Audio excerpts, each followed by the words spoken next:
Bonjour à tout le monde, soyez bénis et soyez les bienvenus. Amen. Le Seigneur nous a donné un thème aujourd'hui. Il s'adresse à nous, son Église. Le thème, c'est Église. Sois amoureuse de ton époux.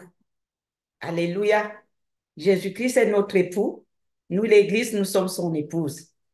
Mais il nous réclame de l'aimer parce qu'il trouve que nous ne l'aimons pas suffisamment. Et il me l'a prouvé. Il m'a montré les points dont nous sommes défaillants, nous, son épouse, son Église. Alléluia. Père, nous prions pour que tu ouvres notre entendement, que tu ouvres nos cœurs, que nous soyons réceptifs, que nos cœurs soient réceptifs à ta parole, à ta demande, et que nous, Église, nous puissions changer pour t'obéir, pour te suivre et pour t'aimer. Toi, notre seul et véritable époux, l'unique en son genre. Merci Seigneur. Amen. Alors,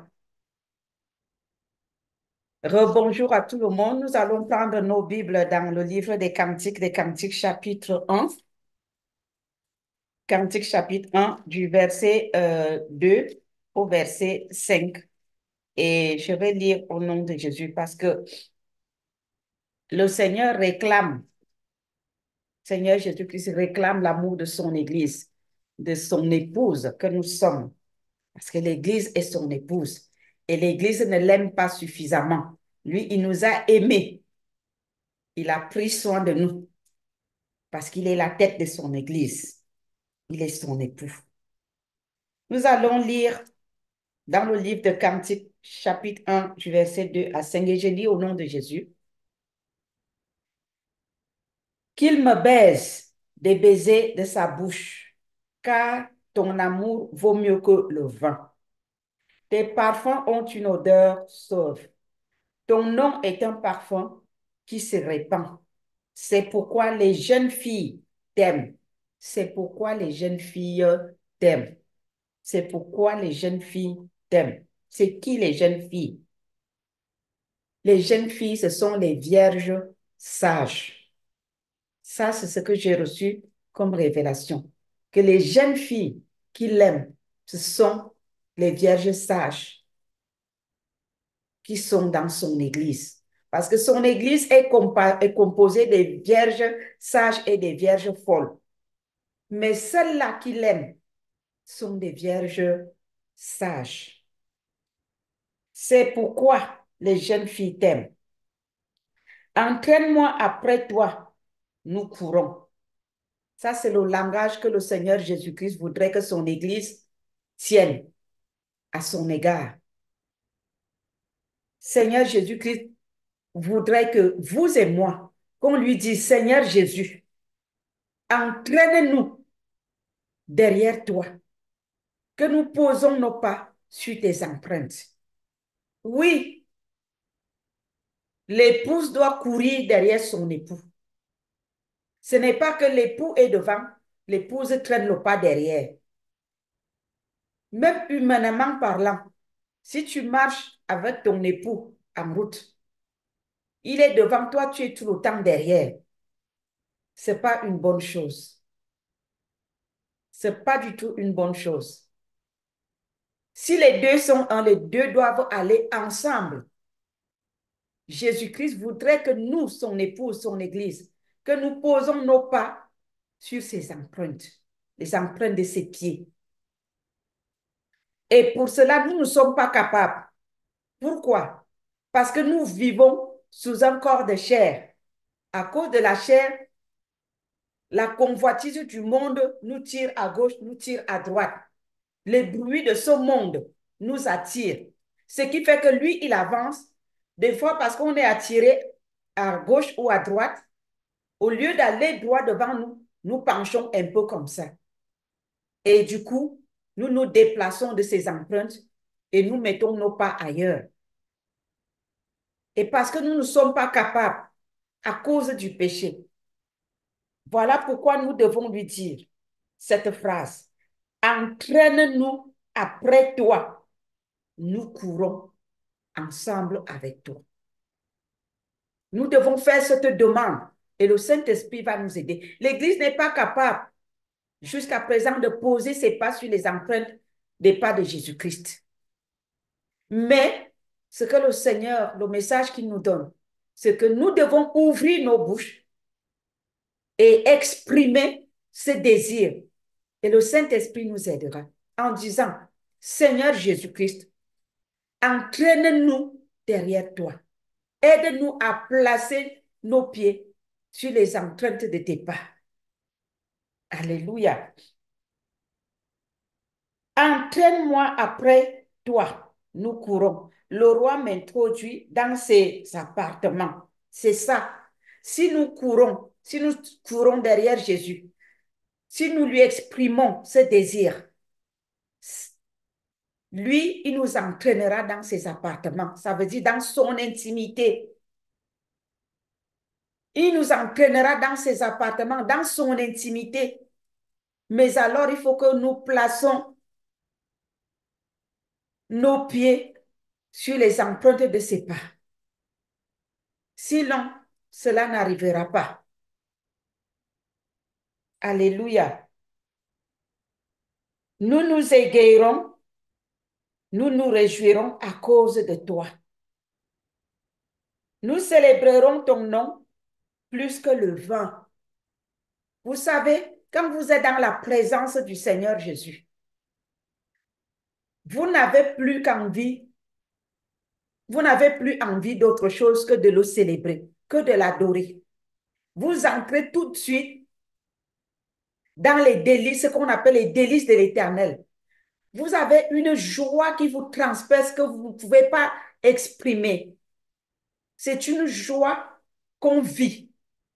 C'est quelque chose qu'on vit. Ça n'a pas de mots pour expliquer les délices de l'Éternel. Et ça, c'est lorsqu'on met ses pieds sur les empreintes des pas de Jésus. Et il nous entraîne dans ses appartements. Arriver là-bas dedans, même si on sonne la trompette à côté, on tape les tam-tams à droite, on siffle à gauche, vous n'entendez plus rien d'autre que le son de sa voix. Et quand vous commencez à méditer la parole de Dieu, même si les enfants crient, vous n'entendez rien. C'est quand vous sortez de là que vous réalisez qu'il y avait des cris à côté de vous. Il est beau d'entrer dans les appartements du roi des rois, de notre époux, Église, épouse de Jésus-Christ. Notre époux nous attend dans ses appartements. Et pour cela, nous devons le suivre. Nous devons courir derrière lui. Le désir doit se manifester. Exprimons-lui ce désir. Son Saint-Esprit est celui qui répond par la faim et par la soif. Exprimons ce désir à Jésus-Christ, notre époux, et son Saint-Esprit nous conduira dans ses appartements. Église, notre époux réclame l'amour à son égard. Nos cœurs sont dans le monde, mais il nous veut en entier à lui et à lui seul. Notre Dieu est un Dieu jaloux. Il ne partage pas sa gloire et il ne nous veut pas en partage avec le monde. Il est un Dieu jaloux. Il ne partage pas son amour. Soyons entiers ou entières, peuple de Dieu, serviteurs, servantes, enfants de Dieu. Plaçons nos pas sur les empreintes des pas de Jésus-Christ. Exprimons-lui nos cœurs, notre désir. Il répond à la faim, il répond à la soif. Le Saint-Esprit nous conduira à bon port et nous serons dans les délices avec lui. Et dans les délices de l'Éternel se passent beaucoup de choses. Les délivrances, les guérisons, les restaurations, les bénédictions, toutes sortes de bénédictions. Les révélations. C'est là où il met son collier sur nos yeux. C'est là où il débouche nos oreilles. C'est là où il révèle les dons cachés. Il est important de lui offrir nos cœurs. Il est important de lui offrir nos cœurs. Alléluia. Alléluia. Nous nous égayerons, nous nous réjouirons à cause de toi. Nous célébrerons ton amour plus que le vent. C'est avec raison que l'on t'aime. Oui, si nous trouvons la guérison, si nous trouvons les révélations dans sa présence, dans ses appartements, nous trouvons des révélations, la bénédiction, l'élévation. Nos yeux s'ouvrent. Comment est-ce que nous ne pouvons pas courir derrière lui? Comment ne pas l'aimer? Le monde ne nous apporte rien. C'est dans la présence de Dieu. C'est dans ses appartements que nous trouvons toutes les bonnes choses. Peuple de Dieu, ressaisissons-nous. Notre époux a besoin de nos cœurs. Jésus-Christ a besoin du cœur de son épouse. L'Église est son épouse. L'Église de Jésus-Christ doit courir derrière lui. Nous devons courir derrière le Seigneur Jésus-Christ comme une biche court après les courants d'eau, cherchant où s'abreuver. Abreuvons-nous à la source du salut. Abreuvons-nous à la source du salut. Jésus-Christ est la source de notre salut. Il est notre époux. Il nous aime et il a besoin de nous. Il a besoin de nos cœurs. Il a besoin de notre amour. Il a besoin de nos sentiments. Nous devons l'aimer, lui seul, plus que toute autre chose. Il dit dans sa parole, maudit soit l'homme qui se confie dans l'homme. Nous devons nous confier à lui. Nous devons lui prouver notre amour en lui faisant confiance, en le suivant, en lui obéissant. Exprimons-lui nos cœurs. Alléluia. Exprimons-lui cet amour sincère dont il attend de nous. Nous ne le ferons pas en vain.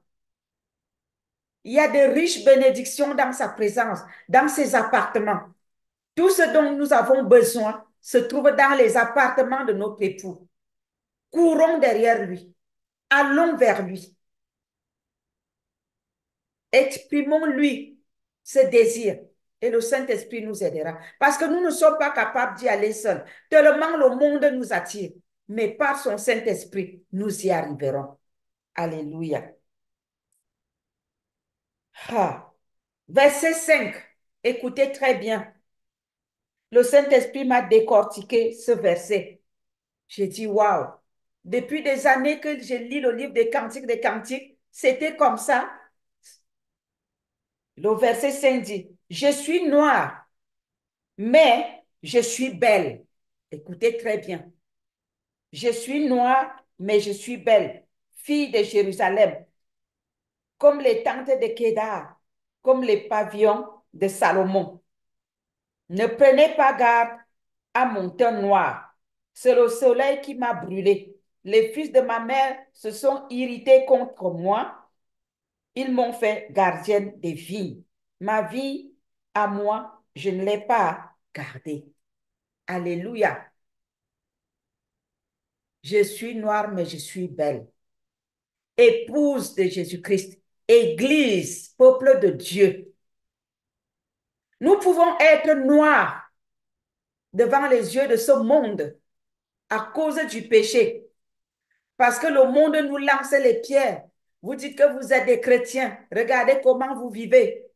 On prend des étiquettes, on vous colle dessus pour vous noircir.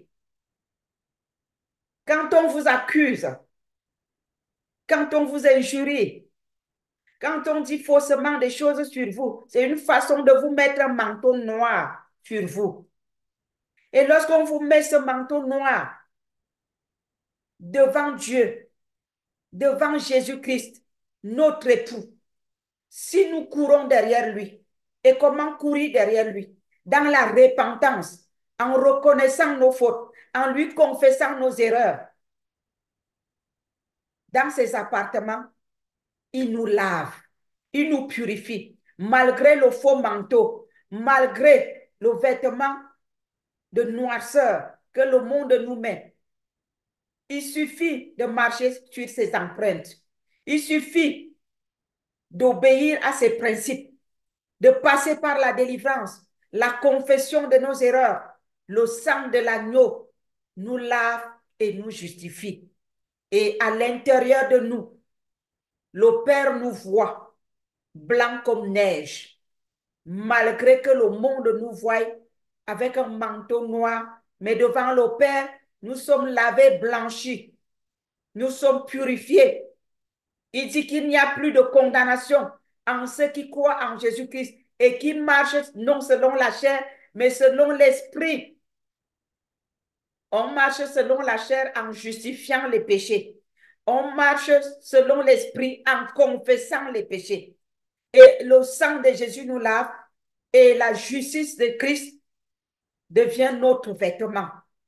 Et la justice de Christ nous introduit dans le lieu très saint. La justice de Christ nous rend belle à l'intérieur.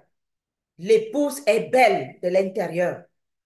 L'Église est belle de l'intérieur parce qu'elle confesse ses péchés, parce qu'elle reconnaît ses fautes. Et le sang de Jésus la lave et elle devient pure.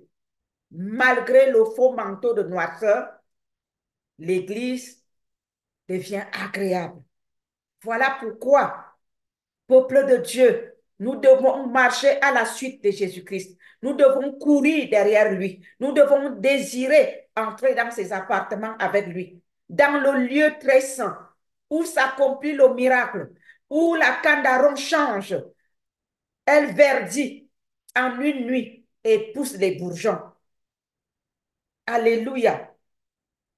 Il est bon d'entrer dans les appartements du roi des rois, notre époux, le Seigneur Jésus-Christ. Ne marchons plus à reculons.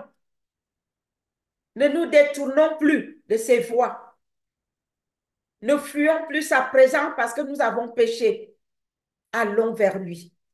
Reconnaissons nos erreurs. Confessons nos péchés. Le sang de l'agneau va nous purifier et nous serons belles de l'intérieur. L'Église sera belle de l'intérieur. Il dit très bien, ce ne sont pas les gens de dehors, hein. C'est même entre nous les chrétiens. Les fils de ma mère se sont irrités contre moi. Ils m'ont fait gardienne des vignes. Ma vie à moi, je ne l'ai pas gardée. Combien de fois nous prions, non pas pour nos besoins, mais pour les besoins des autres. À tous les niveaux, nous nous soutenons. Des fois, on s'oublie soi-même pour s'occuper des autres. Mais cependant, c'est toujours les fils de nos mères, de nos pères, qui nous noircissent, qui nous mettent le mauvais vêtement. Mais la bonne nouvelle, c'est que si nous marchons sur les pas de Jésus, son sang va nous purifier, il va nous nettoyer, va enlever le manteau de noirceur et nous serons belles de l'intérieur. Alléluia. Ça, c'est la bonne nouvelle. Le soleil m'a brûlé. Ce sont les épreuves. Le soleil, c'est les épreuves. C'est les accusations. C'est des mauvaises choses, les épreuves que les chrétiens rencontrent. C'est des difficultés. Mais lorsqu'on vient à Christ, on marche derrière lui, on le suit. Il ôte les conséquences, la douleur, l'amertume, la rancœur. Il arrache toutes ces choses qui nous noircissent. Il nous lave par son sang.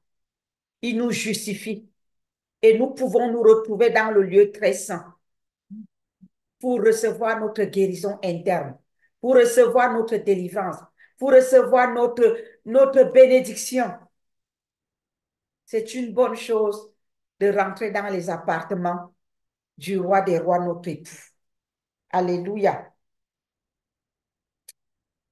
Ah, nous ne sommes pas capables.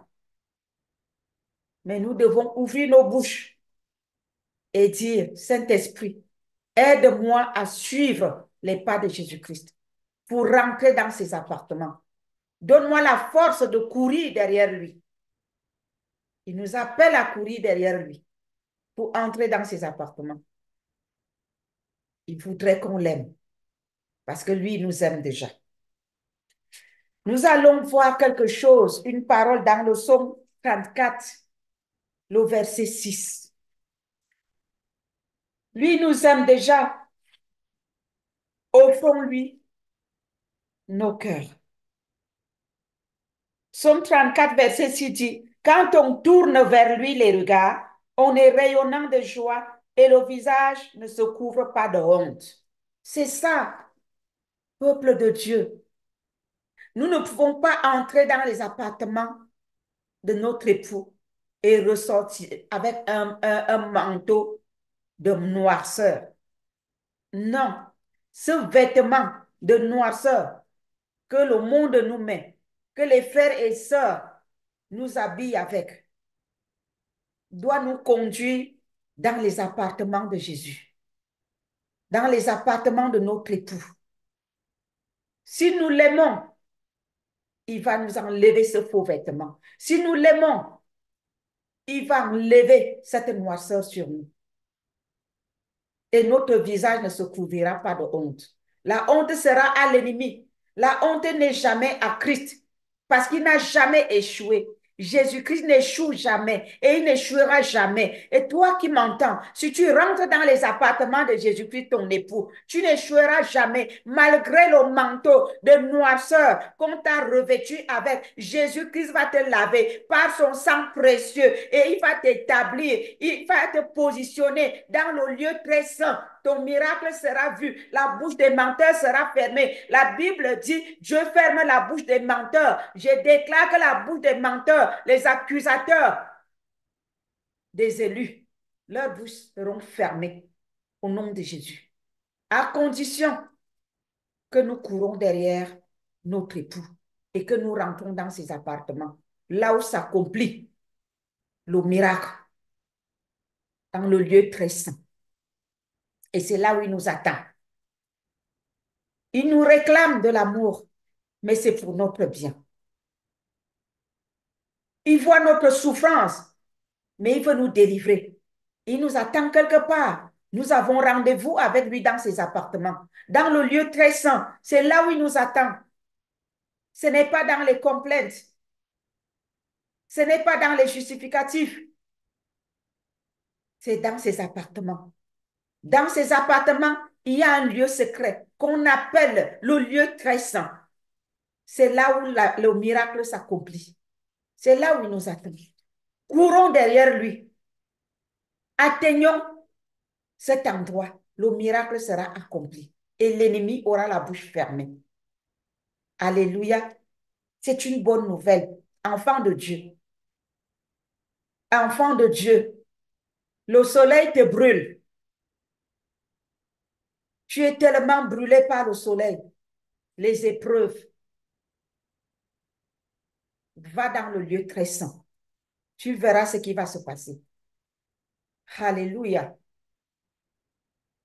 Dieu nous arrache du danger dans le lieu très saint. Il nous arrache de la gueule du lion dans le lieu très saint. J'ai vécu quelque chose quand ma maman est rentrée dans la maison, dans le repos éternel. Durant ce temps-là, je n'étais pas du tout distraite. J'étais dans l'appartement du roi des rois. Mais le miracle qui s'est accompli jusqu'à présent, quand je pense à ça, c'est comme un film. Il est important de rester dans les appartements du roi des rois. Dieu a déplacé un homme de Dieu, un prophète, pour venir me chercher au lieu du deuil. Il était comme un kamikaze. Il a atterri, il m'a enlevé et attend. Quand le plan du diable a voulu s'accomplir, moi j'étais déjà loin. L'ennemi avait la bouche fermée parce qu'il n'a pas su ce qui s'est passé. Dieu nous délivre de la main du plus fort que nous lorsque nous sommes dans ses appartements. Peuple de Dieu, c'est pour notre bien si notre époux réclame notre amour vis-à-vis de lui. C'est pour notre propre bien. Nous allons dans le livre d'Apocalypse au chapitre 14. Nous allons voir quelque chose là-bas. Apocalypse chapitre 14, du verset 1 au verset 5, j'ai lu au nom de Jésus-Christ. La parole de Dieu nous dit ceci. Je regardais et voici l'agneau se tenait sur la montagne de Sion. Et avec lui 144 000 personnes qui avaient son nom et le nom de son Père écrit sur leur front. J'entendis du ciel une voix comme un bruit de gros eaux, comme le bruit d'un grand tonnerre. Et la voix que j'entendais était comme celle de joueurs de harpe. Jouant de leur harpe, ils chantaient un cantique nouveau devant le trône et devant les 4 êtres vivants et les vieillards. Et personne ne pouvait apprendre le cantique si ce n'est les 44 000 qui avaient été rachetés de la terre. Ce sont ceux qui ne se sont pas souillés avec des femmes, car ils sont vierges. Alléluia. Ils suivent l'agneau. Ils suivent qui? Ils suivent l'agneau. Ils courent derrière l'agneau. Ils courent derrière l'époux. Ils vont dans le lieu secret, dans les appartements de l'époux. Ils suivent l'agneau partout où il va. Ils ont été rachetés d'entre les hommes comme des prémices pour Dieu et pour l'agneau. Et dans leur bouche, il ne s'est point trouvé de mensonge car ils sont irréprochables. C'est l'époux de Jésus-Christ, l'épouse, pardon, de Jésus-Christ. Elle est irréprochable, sans tache ni ride. Dans leur bouche, il ne s'est point trouvé de mensonge car ils sont irréprochables. Il ne s'est point trouvé de mensonge dans leur bouche, pas parce qu'ils n'ont jamais péché. Écoutez très bien. Pas parce qu'ils n'ont jamais menti. Écoutez très bien. Tomber dans le péché, dans le mensonge, et concevoir le mensonge, c'est-à-dire continuellement pratiquer le mensonge, c'est deux choses différentes. La Bible dit ici, il ne s'est point trouvé de mensonge car ils sont irréprochables. Il est impossible qu'un homme né de la chair d'Adam et d'Ève, que nous sommes, vivant sur cette terre, dise que du 1er janvier au 31 décembre, il n'a pas menti. Même les demi-vérités sont des mensonges. Cependant, la Bible nous dit dans Jérémie chapitre 3, verset 13 à 15, la Bible dit, reconnais ton péché, reconnais que tu as péché, que tu as promené tes pas ça et là, sous tout arbre vert. Reconnais-le. Et le Seigneur dit, si tu le reconnais, je te prendrai un d'un enfant, d'une famille, d'une ville. Ça veut dire que tu vas lui appartenir. Ça veut dire qu'il va te laver par son sang, le sang de Jésus, son fils. Il va te purifier, il va te nettoyer et tu vas devenir blanc comme neige. Mais cependant, si tu ne reconnais pas, si tu ne confesses pas et si tu ne prends pas la décision de te détourner, eh bien, c'est écrit sur le livre de vie. Ton mensonge t'attend.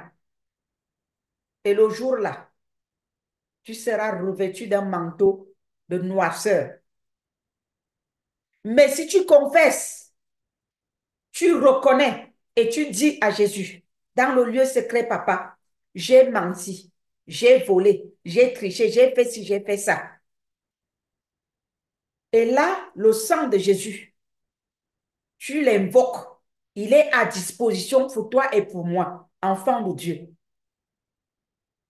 Le sang de Jésus te lave, te purifie et tu deviens blanc devant Dieu comme neige. Dieu ne marche pas avec la saleté. Une fois lavé, blanchi, il te voit à travers Jésus-Christ comme étant propre. La justice de Jésus te positionne dans le lieu très saint.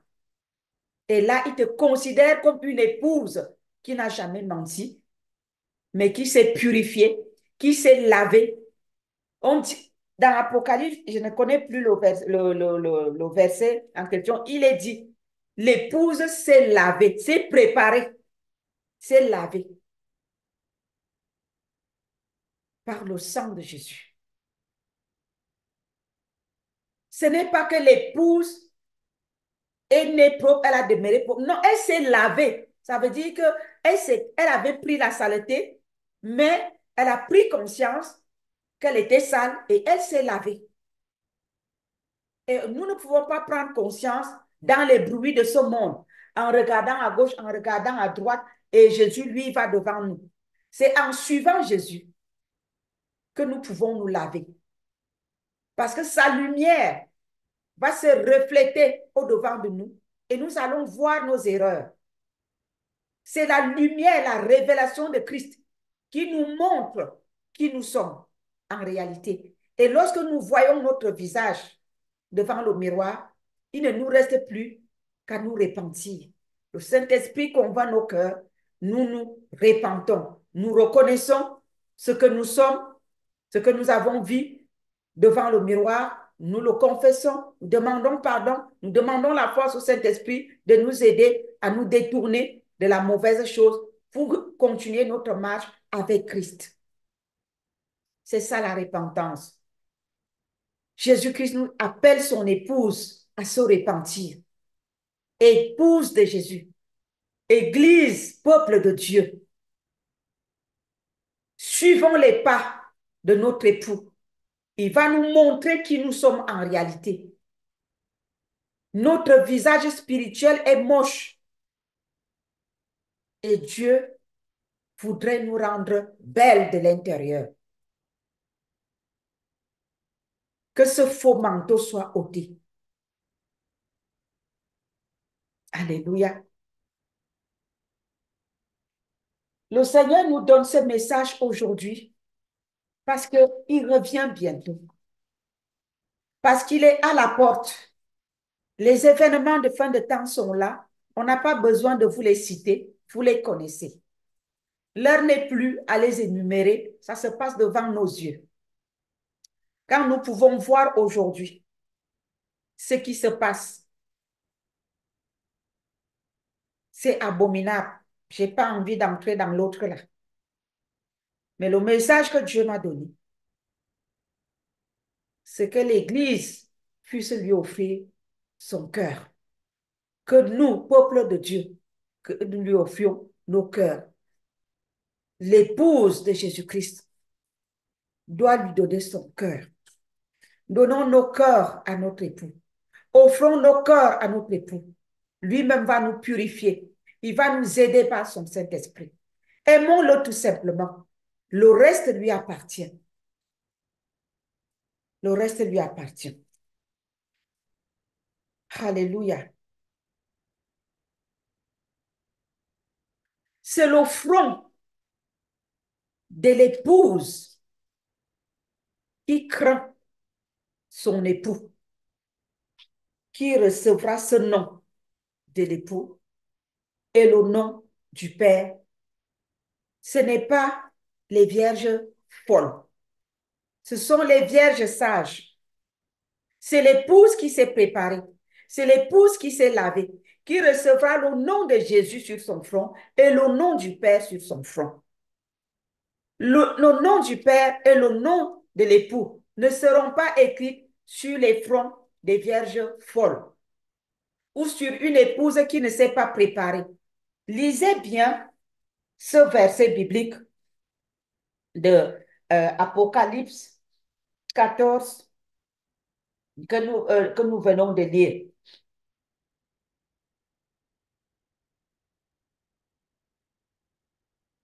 Il dit, ce sont eux, ceux qui ne se sont pas souillés avec des femmes, c'est-à-dire les biens de ce monde, les plaisirs de ce monde, ceux qui ne se sont pas souillés, car ils sont vierges. Alléluia. Ils suivent l'agneau partout où il va. Ils ont été rachetés entre les hommes comme des prémices pour Dieu et pour l'agneau. Nous devons payer un prix. Nous devons faire la mise à part, sortir de Babylone, sortir de ce monde. Il n'y a rien de bon dans ce monde. Nous devons sortir. Nos yeux doivent se détourner. Il y a un prix à payer. C'est de fermer ses oreilles au bruit de ce monde, mettre la bande aux yeux pour ne pas regarder aux affaires de ce monde et ouvrir ses yeux derrière le roi des rois pour le suivre.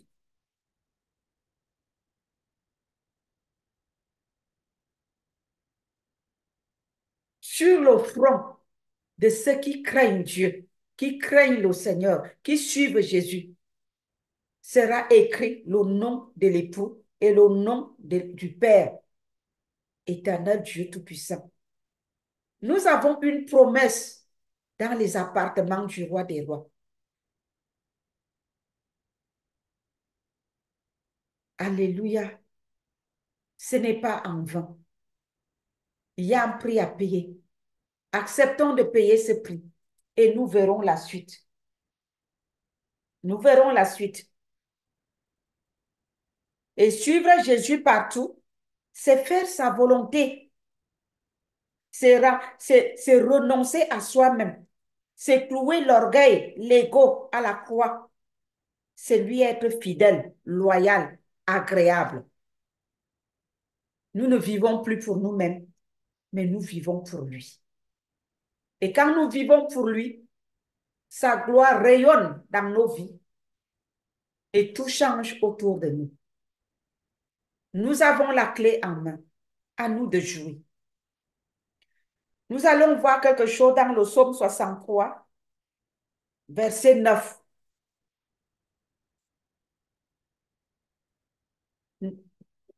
L'épouse, l'Église, doit se réfugier en Jésus. Il y a beaucoup de soleil dehors qui nous brûle. Nous devons nous réfugier auprès de l'époux. Psaume 63, 9. Mon âme est attachée à toi, ta droite me soutient. Mon âme est attachée à toi. L'âme de l'Église doit être attachée à son époux. L'époux et l'épouse sont un. L'âme de l'Église doit s'attacher à Jésus-Christ. Nous devons nous attacher au roi des rois, à notre époux. Nous devons être un avec lui. Et si nous sommes un avec lui, Jésus-Christ est intouchable. Le diable ne peut pas le toucher. Et si tu es un avec Jésus, le diable ne te touchera pas. Parce que Jésus est en toi, toi en lui. Ensemble, nous sommes dans Dieu le Père. Et le Dieu le Père est en nous. Jean 17. Nous devons nous réfugier à l'intérieur de l'époux. Mon âme est attachée à toi, ta droite me soutient. Une fois à l'intérieur de lui, sa droite pourra nous soutenir. Il pourra nous couvrir. Il est notre soutien. Si nous allons à gauche, nous allons à droite. Nous nous attardons aux choses de ce monde. Et quand le soleil nous brûle là-bas, les épreuves nous dépassent là-bas, nous crions, oh Seigneur, oh Seigneur. Mais, oh Seigneur, oh Seigneur, étant où? Tes pas, tes pieds sont placés où avant de l'invoquer? Tes pas doivent se placer sur les empreintes de ses pieds. En ce moment-là, tu peux l'invoquer, il va t'entendre. Mais si tes pieds sont placés ailleurs, comment pourra-t-il t'écouter pour te protéger, pour te soutenir? Église, Jésus-Christ t'appelle à l'aimer. Quand tu aimes une personne, tu as même envie de dormir dans ses bras. Regardez les amoureux, les premières années, quand il y a le coup de foudre là. Mais le coup de foudre de Jésus doit être permanent, constant, pas, pour, pas comme pour les hommes. Parce que nous avons vu dans l'adoration tout à l'heure que Jésus, notre Dieu, il est vivant. Donc, comme il est vivant, son amour aussi doit être vivant. Tout ce que l'homme crée, tout ce que l'homme fabrique, ça meurt. Donc, l'amour de l'homme pour l'homme, ça finit par mourir. Mais l'amour de Dieu ne meurt pas. Donc, l'amour de l'homme, c'est le coup de foudre. Mais l'amour de Dieu, c'est un coup de foudre éternel qui ne meurt pas. C'est à ça que nous sommes appelés. À avoir un coup de foudre qui ne meurt pas avec Jésus. Nous devons lui offrir nos cœurs en totalité et l'aimer constamment, permanemment. Et si nous l'aimons ainsi, nous serons un avec lui. Et lui, il sera un avec nous. Et comme nous ne sommes pas capables d'en arriver là, il nous reste à crier derrière lui. Rends-nous capables de t'aimer. Par ton Saint-Esprit, rends-nous capables de te suivre. Par ton Saint-Esprit, rends-nous capables de courir derrière toi. Par ton Saint-Esprit, rends-nous capables de mourir en nous-mêmes et de vivre par toi. Église, ton épouse t'attend. Notre époux nous attend. Il réclame notre amour pour lui. Aimons-le. Offrons-lui nos cœurs. Père, ce message puissant qui m'a percuté, Seigneur, je prie que tu percutes aussi les cœurs de tous ceux qui vont entendre le son de cette trompette. Papa, cette demande que tu fais, que tu renouvelles chaque jour à ton église, ton épouse. Tu lui demandes la main tous les jours.